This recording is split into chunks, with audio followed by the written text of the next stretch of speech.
करके।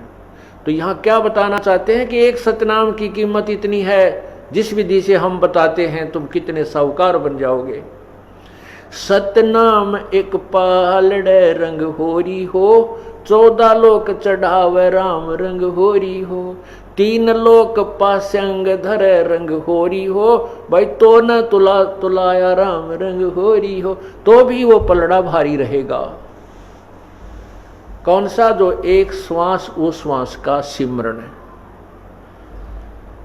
अब आप देख लेना आप कितना सुमन करते हो और फिर भी रह जाते हो। इसका मतलब है कि हमारे ऊपर बहुत ज्यादा ऋण है, बहुत ज्यादा ऋण है। असंख्य युग हो गए हमने यहाँ इस काल के जाल में फंसों को। और काल ये ऐसा चतुर है कि हमारे पुण्यों को बहुत शीघ्र बर्बाद करवा देता है, कोई न कोई कारण बनवा देता है। और फिर हम जैसे थे उसे फिर हो जाए। उसके लिए सावधान रहना होगा। हमने अपने पुण्यों को कहीं नहीं बर्बाद करना है।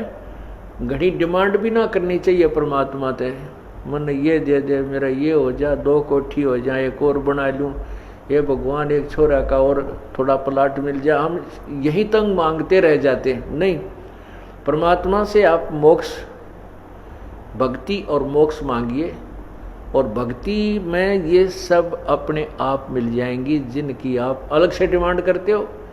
जैसे किसान गेहूं बीजता है और उस किसान के पास अपना कोई पशु भी नहीं है, ट्रैक्टर से सारा काम कर रहा है, तो गेहूं बीजेगा किस लिए? कि वो अपने परिवार का पेट भरे। प्रथम तो उसने अपने परिवार की और अपने जो है जीवन रक्षा के लिए गेहूं की आवश्यकता है। उससे बचेगा जो सामग्री तो उसको बेचकर अपना अन्य काम वो करेगा। तो इसी प्रकार जैसे गेहूं बीज दिया, उसका उद्देश्य था अपनी रक्षा करना, अपना पेट भरना, परिवार का पेट भरे उस अन्न से।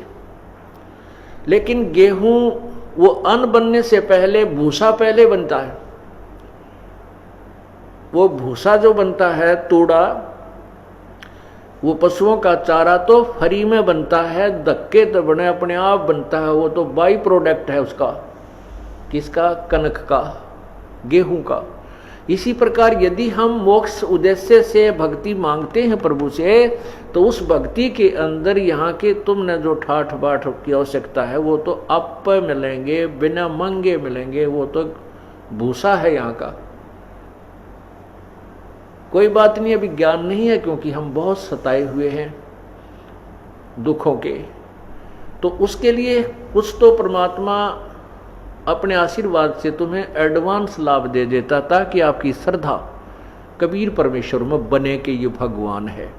उसके बाद फिर कहता है कि पुत्र अब तुम खुद करो, बेटा बेटी अब तुम साहूकार बनो, तुम स्वयं मेहनत करो, इस नाम का जाप करो, इस तरह धर्म करो, ये पुण्य करो।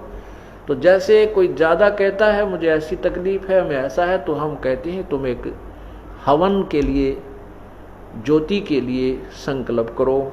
इसी को कहते हैं आप पाठ के लिए संकल्प करो। क्योंकि हम अपने आशीर्वाद, परमात्मा अपने आशीर्वाद से तो आपको देता ही देता, उसके बावजूद भी आप इतने वीक हो चुके हो कि फिर भी उभरते उभरते समय लग रहा है।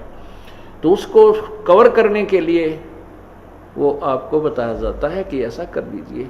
लेकिन जो कहते हैं बिन इच्छा दो देत है सो दान कहावे, और फल बाँचे नहीं तास का वो अमरापुर जावे। जैसे आप पुण्य करते हो या हवन के लिए, कोई भी ज्योति के लिए जो दान करते हो, ये सबसे उत्तम बताया है कि कोई बिना डिमांड के करना चाहिए। इसमें दोनों फल मिलते हैं। यदि हम किसी डिमांड की कोई परमात्मा से मांग करके जो पुण्य करते हैं वो काम तो हो जाता है, लेकिन वो पुण्य बराबर हो गया, उस पुण्य के प्रतिफल में आपने ले लिया। और बिन इच्छा जो देते सो दान कहावे, फल बाँचे नहीं तास का वो अमरापुर जावे। जो दान आप करते हो सब इच्छा से, कर्तव्य समझकर, जैसे गीता जी के 3रे अध्याय में लिखा है कि जो व्यक्ति परमात्मा के दिए हुए उस धन में से जो दान नहीं करता वो तो पापी, एक पाप खाता है। इसलिए हमारा परम कर्तव्य है कि हम कुछ पुण्य करें, यज्ञ करें। तो उसके लिए हमारा परम कर्तव्य समझ करके हम जो पुण्य, दान जो भी करते हैं, पाठ आदि करवाते हैं, उसका फल दोनों लाभ देता है। वो आपके जो काम अड़े हुए हैं उनको भी सेट करता है, क्योंकि आपने बिन इच्छा एक कर्तव्य समझकर दान पाठ आदि करवाया है, और आपको सतलोक जाने के लिए भी उसका पुण्य सहयोगी शेष रह जाता है।